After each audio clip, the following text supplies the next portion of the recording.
Students, next topic is the application of potentiometer, which is to find the internal resistance of a given primary cell. तो student हम यहाँ पर इस potentiometer की एक application last video में कर चुके हैं, जो कि हमारे पास एप्लीकेशन थी to compare the EMF of two cell. तो स्टूडेंट यहाँ पर हमारे पास सेकंड जो एप्लीकेशन है, किसी प्राइमरी सेल का इंटरनल रेजिस्टेंस फाइंड आउट हमें क्या है करना है। तो स्टूडेंट इसके लिए हमारे पास ये सेटअप है। सेटअप में हमारे पास एक मेन बैटरी है जो कि ऑक्सिलरी सर्किट से क्या है कनेक्ट है। इसको हम क्या बोलते हैं स्टूडेंट्स, ऑक्सिलरी सर्किट, जो कि मेन हमारा क्या है सर्किट है। तो यहाँ पे मेन करंट यहाँ से हमारा फ्लो होता है। ये हमारे पास एक की K1 है, ये हमारे पास रियोस्टेट है। ये 4 मीटर की हमारे पास क्या है वायर होती है, जो कि एक वुडन बोर्ड पर फिक्स्ड होती है।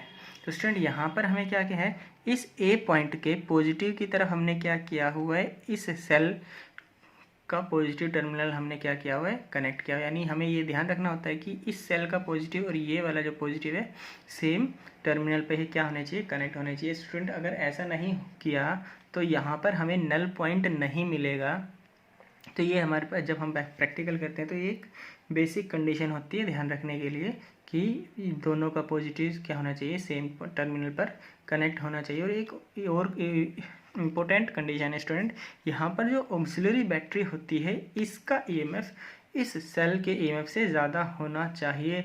तो भी अगर इस ईएमएफ को हमने कम किया तो भी हमें बीच में क्या नहीं मिलेगा स्टूडेंट्स, नल पॉइंट नहीं मिलेगा। और जो हमारा पोटेंशियोमीटर है ये नल डिफ्लेक्शन पर ही क्या होता है बेस्ड होता है। तो स्टूडेंट ये पॉइंट्स हमें याद रखने होते हैं, ध्यान रखने होते हैं।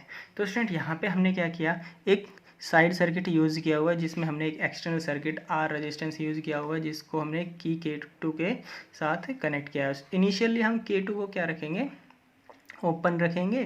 तो और यहाँ पर ये जो पॉइंट है हमारे पास एक गैल्वेनोमीटर के थ्रू होते हुए जो कि से कनेक्ट है, जो कि नल पॉइंट को फाइंड आउट करने के लिए यूज़ किया जाता है। तो स्टूडेंट यहाँ पर इनिशियली हम क्या करेंगे, इसकी वर्किंग को समझने के लिए इनिशियली हम K1 को क्या करेंगे क्लोज करेंगे और K2 को क्या रखेंगे ओपन रहने देंगे। अब K2 ओपन है, इसका मतलब क्या है कि इस सर्किट से करंट फ्लो नहीं होगा। करंट सिर्फ यहाँ से फ्लो हो सकता है और यहाँ से फ्लो हो सकता है, ठीक है। तो अगर करंट यहाँ से फ्लो होगा तो स्टूडेंट यहाँ पे अगर नल पॉइंट मान लीजिए फाइंड आउट करते हैं, हमने क्या किया, इस गैल्वेनोमीटर से कनेक्टेड जो हमारे पास जॉकी है इसको हम क्या करेंगे, इस वायर पर इस तरीके से क्या करेंगे स्लाइड कराएंगे, ताकि हमें क्या मिले, एक नल डिफ्लेक्शन पॉइंट मिले। तो मान लीजिए हमने क्या मिला, J1 पॉइंट पर एक नल पॉइंट मिल गया। अगर J1 पॉइंट पर नल पॉइंट मिला तो यहाँ से यहाँ तक की लेंथ हमने क्या कह दी स्टूडेंट्स, L1 कही है। तो L1 पॉइंट पे L1 लेंथ पर जो कि J1 पॉइंट है, यहाँ पर हमें नल पॉइंट मिला है। इसका मतलब ये है कि गैल्वेनोमीटर में से करंट नहीं फ्लो हो रहा। अब गैल्वेनोमीटर में से करंट फ्लो नहीं हो रहा, इसका मतलब इस रास्ते से करंट फ्लो नहीं हो रहा, और ये तो पहले से ही क्या था हमारा ऑफ था सर्किट। तो इसका मतलब ये होगा कि यहाँ से करंट फ्लो नहीं हो रहा। अब यहाँ से करंट फ्लो नहीं हो रहा, इसका मतलब ये हो रहा है, इसका मतलब ये होगा कि इस अब अगर हम कोई पोटेंशियल डिफरेंस मेजर करेंगे तो वो हमें क्या वैल्यू देगा, इस सेल का ईएमएफ देगा, क्योंकि सेल से कोई भी करंट फ्लो नहीं हो रहा है। तो स्टूडेंट यहाँ पे क्या है, अगर J1 पॉइंट पर नल डिफ्लेक्शन हमें मिला है तो इसके अक्रॉस जो पोटेंशियल ड्रॉप है वो इस ऑक्सिलरी सर्किट में पोटेंशियल डिफरेंस के इक्वल होगा। तो according to the principle of potentiometer, जो कि हमारे पास पोटेंशियोमीटर का जो प्रिंसिपल था वो हमें ये फॉर्मूला बताता था। और मान लीजिए K क्या है, पोटेंशियल ग्रेडियंट है। K क्या है स्टूडेंट यहाँ पर पोटेंशियल ग्रेडियंट, जो कि हम लास्ट वीडियो में भी कर चुके हैं। तो स्टूडेंट यहाँ पे क्या है, अब यहाँ से करंट फ्लो नहीं हो रहा तो इसके अक्रॉस जो पोटेंशियल डिफरेंस है वो क्या होगा, हमारा ईएमएफ के ही इक्वल हो गया, क्योंकि सेल में से करंट फ्लो ही नहीं हो रहा। तो उसको हम क्या बोलते हैं, ईएमएफ बोलते हैं, इज इक्वल्स टू KL1, क्योंकि यह लेंथ हमने क्या यूज़ की है, L1 यूज़ की है।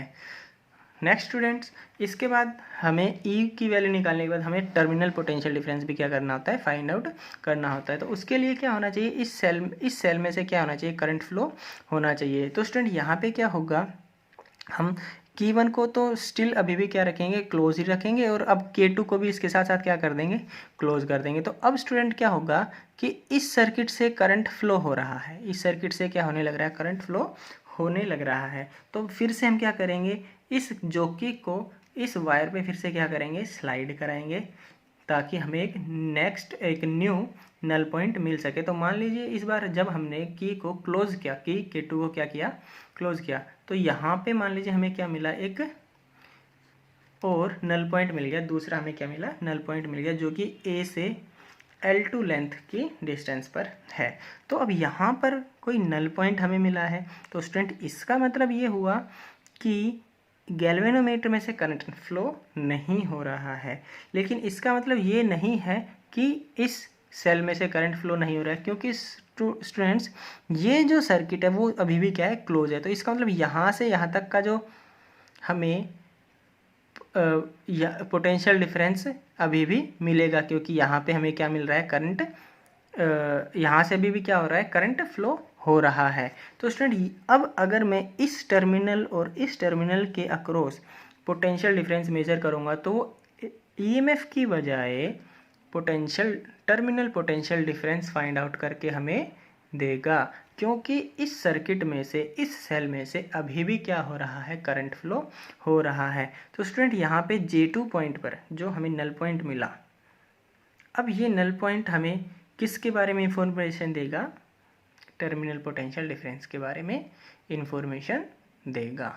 तो स्टूडेंट अब यहाँ पे हम क्या कह सकते हैं, V इज टू KL2, क्योंकि देखो अब इस टर्मिनल और इस टर्मिनल का जो पोटेंशियल डिफरेंस होगा इस लेंथ के डायरेक्टली प्रोपोर्शनल होगा। तो हमने ये कहा, और ये ईएमएफ नहीं है बल्कि क्या होगा, टर्मिनल पोटेंशियल डिफरेंस, क्योंकि एक्चुअली करंट यहाँ से फ्लो हो रहा है, जबकि पिछली बार जब हमने ईएमएफ निकाला था तो यहाँ से करंट कोई भी फ्लो नहीं हो रहा था। तो स्टूडेंट यहाँ पर हमारे पास इक्वेशन नंबर 2 आई, दोनों को हम क्या करेंगे, डिवाइड करेंगे। तो EMF by V will be equal to K L1 by K L2, ये कैंसिल हुआ तो हमारे पास E1 बाई E2 की जगह हम क्या लिख सकते हैं, L1 बाई L2 यूज़ कर सकते हैं। तो स्टूडेंट यहाँ पर हमें क्या निकालना था, इंटरनल रेजिस्टेंस निकालना था, जो कि हमारे पास क्या स्मॉल r है। तो स्टूडेंट यहाँ पर एक हमने ये इक्वेशन पढ़ी हुई है पहले टर्मिनल पोटेंशियल डिफरेंस की। तो स्टूडेंट यहाँ से हमें r निकालना है, तो r हम कैसे निकाल सकते हैं, स्मॉल r हमारा I, r will be equal to E minus V हुआ। और जो टर्मिनल पोटेंशियल डिफरेंस के लिए हमारे पास एक और फॉर्मूला होता है, यहाँ से जो करंट फ्लो होगा I, यहाँ से जो करंट फ्लो होगा I is equals to IR होगा। क्या होगा स्टूडेंट्स, ये IR होगा। तो यहाँ से हम I निकाल सकते हैं V बाई R, और V बाई R हम इस यहाँ पर हम V by R capital R use कर सकते हैं। तो E माइनस V, इस टर्म को राइट साइड में लेके जाएंगे तो R हमारे पास आ जाएगा E minus V, R by V, V को दोनों ब्रैकेट के अंदर लेके जाएंगे तो स्टूडेंट हमारे पास ये हुआ।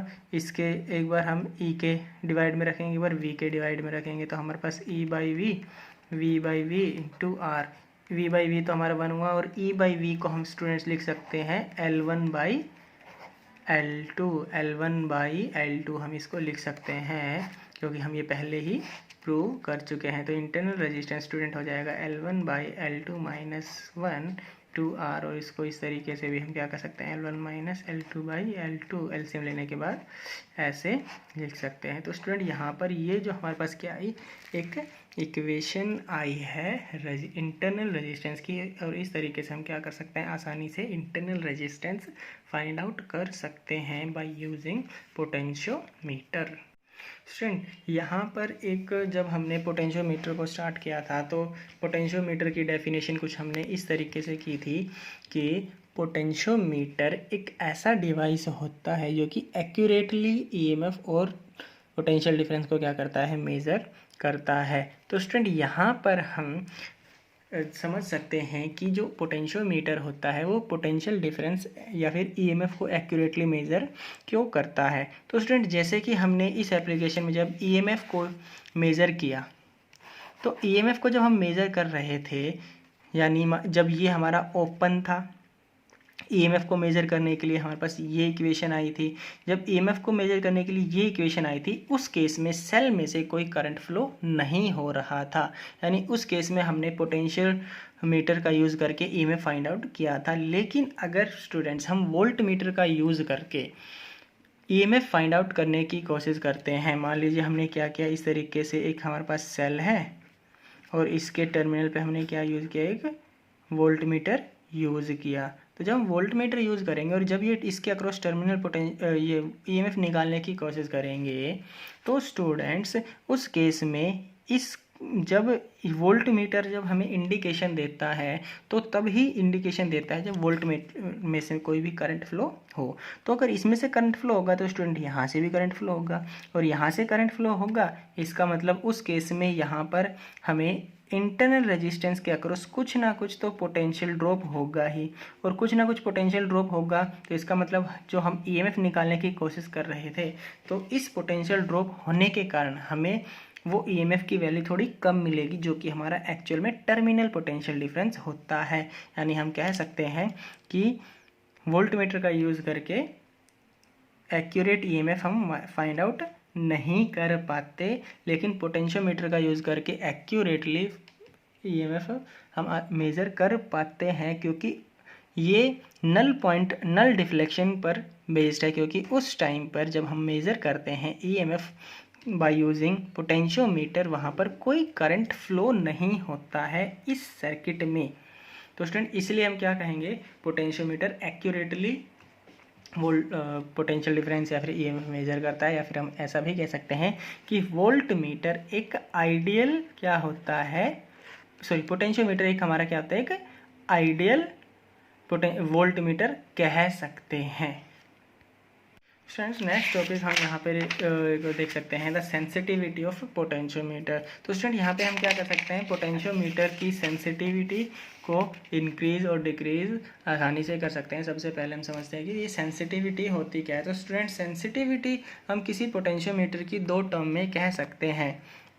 A potentiometer is sensitive if it capable of measuring a very small potential difference। तो स्टूडेंट यहाँ पे हम क्या कह सकते हैं कि अगर कोई पोटेंशियोमीटर स्मॉल पोटेंशियल डिफरेंस को भी मेजर कर पा रहा है, तो हम क्या कहते हैं, उसको सेंसिटिव पोटेंशियोमीटर कहते हैं। और दूसरा हम ऐसा भी कह सकते हैं, it shows a significant change in balancing length for small change in potential difference being measured. तो स्टूडेंट यहाँ पे क्या है, अगर थोड़ा बहुत पोटेंशियल डिफरेंस चेंज होता है, क्या होता है, थोड़ा सा पोटेंशियल डिफरेंस चेंज होता है, तो थोड़ा सा पोटेंशियल डिफरेंस चेंज होते के साथ ही वहाँ पर जो हमारे पास, जैसे कि हम एक बार हमारे पास क्या आया था, L1 लेंथ आई थी, एक बार हमारे पास क्या आई थी, L2 लेंथ आई थी। कब, जब एक टर्मिनल ईएमएफ से वो किस में कन्वर्ट हो गया था, टर्मिनल पोटेंशियल डिफरेंस में चेंज हुआ था। तो स्टूडेंट जैसे हमने थोड़ा बहुत ही क्या किया, टर्मिनल पोटेंशियल डिफरेंस चेंज किया, तो वहाँ पर अगर लार्ज चेंज इन या फिर सिग्निफिकेंट चेंज इन लेंथ कहते हैं, तो भी हम क्या कह सकते हैं कि वो हमारा पोटेंशियोमीटर क्या होगा, सेंसिटिव पोटेंशियोमीटर होगा। तो स्टूडेंट यहाँ पर जो सेंसिटिविटी ऑफ पोटेंशियोमीटर है ये किस पे डिपेंड करती है, यानी हम अगर किसी पोटेंशियोमीटर को हमें ज़्यादा सेंसिटिव बनाना है, तो वो स्टूडेंट्स डिपेंड करता है पोटेंशियल ग्रेडियंट पर। अगर पोटेंशियल ग्रेडियंट स्मॉलर होगा, तो जो सेंसिटिविटी होगी उस पोटेंशियोमीटर की स्टूडेंट वो क्या होगी, ज़्यादा होगी, ग्रेटर होगी। The smaller the potential gradient greater will be the sensitivity of potentiometer. यानी अगर किसी भी पोटेंशियोमीटर का जो के की वैल्यू होती है, यानी पोटेंशियल ग्रेडियंट होता है, अगर वो स्मॉल होगा तो वो क्या होगा स्टूडेंट्स, उतना ही बेटर सेंसिटिव उसकी होगी, या फिर कह सकते हैं बेटर पोटेंशियोमीटर होगा। तो स्टूडेंट यहाँ पर हमारे पास क्या है, सेंसिटिविटी को इंक्रीज करने के कुछ मेथड्स हैं, या फिर हम सीधा सीधा कह सकते हैं कि पोटेंशियल ग्रेडियंट को चेंज करने के हमारे पास दो तरीके हैं। अगर हम पोटेंशियल ग्रेडियंट को चेंज करेंगे तो हमारी सेंसिटिविटी भी क्या होती है स्टूडेंट, यहाँ पर चेंज होती है। तो सबसे पहले हमारे पास पहला जो मेथड है वो क्या है, for a given potential difference the sensitivity can be increased by increasing the length of A potentiometer wire. ये क्या कह रहा है स्टूडेंट यहाँ पे, फॉर गिवन पोटेंशियल डिफरेंस। तो हमारे पास यहाँ पे क्या था, एक स्टूडेंट ये फॉर्मूला था, अगर हम इसको कांस्टेंट रखते हैं for a given potential difference, के इन्वर्सली प्रोपोर्शन, देखो के वी बाई एल हो जाएगा, अगर इसको कांस्टेंट रखेंगे तो के इन्वर्सली प्रोपोर्शनल टू एल हो गया, यानी अगर हम एल को लार्ज करेंगे तो स्टूडेंट के क्या हो जाएगा, स्मॉल हो जाएगा for constant V, for a given V, यानी कांस्टेंट वी हम कह सकते हैं। अगर वी को कांस्टेंट रखते हैं तो स्टूडेंट हमारे पास क्या हो जाता है, ये एल पर डिपेंड करेगा, और एल को अगर हम इंक्रीज करेंगे तो के क्या होना चाहिए, हमारा स्मॉल हो जाना चाहिए। तो इस तरीके से हम क्या कर सकते हैं, सेंसिटिविटी को चेंज कर सकते हैं। स्टूडेंट दूसरा हमारे पास तरीका है, for a potentiometer wire of fixed length, मान लीजिए पोटेंशियोमीटर हम बना चुके हैं और इसकी लेंथ को क्या कर चुके हैं, को फिक्स कर चुके हैं, लेंथ को फिक्स कर चुके हैं, यानी अब लेंथ तो चेंज होगा नहीं, तो अब के किस पे डिपेंड करेगा, हमने स्टूडेंट ये पढ़ा था, K is equals to I rho by A, ये हमने एक फॉर्मूला पढ़ा था। तो स्टूडेंट रो तो क्या है, मटेरियल पे डिपेंड करता है, एरिया भी एक बार जो हमने वायर फिक्स कर दी फिक्स हो जाएगा। तो हम स्टूडेंट क्या कर सकते हैं, रियोस्टेट का यूज़ करके वहाँ से रेजिस्टेंस की वैल्यू को इंक्रीज़ करेंगे, रेजिस्टेंस की वैल्यू इंक्रीज होगी तो करंट हमारे पास क्या होगा, स्मॉल होगा, करंट स्मॉल होगा तो के भी स्टूडेंट्स क्या हो जाएगा, स्मॉल हो जाएगा। यानी हम कह सकते हैं कि करंट को चेंज करके भी हम क्या कर सकते हैं, सेंसिटिविटी को चेंज कर सकते हैं, या फिर रियोस्टेट से हम करंट रियोस्टेट का यूज़ करके क्या कर सकते हैं, करंट को चेंज करेंगे, और करंट को चेंज करने से हमें क्या मिलेगा, के की वैल्यू चेंज होगी, और के की वैल्यू चेंज होगी तो स्टूडेंट कह सकते हैं सेंसिटिविटी भी क्या हो सकती है, चेंज हो सकती है। फ्रेंड्स ये दो हमारे पास ऐसे फैक्टर थे जिससे हम के की वैल्यू को चेंज करके सेंसिटिविटी को क्या कर सकते हैं, चेंज कर सकते हैं, या फिर के की वैल्यू को रिड्यूस करके हम कह सकते हैं सेंसिटिविटी ऑफ एनी पोटेंशियोमीटर क्या कर सकते हैं, इंक्रीज कर सकते हैं।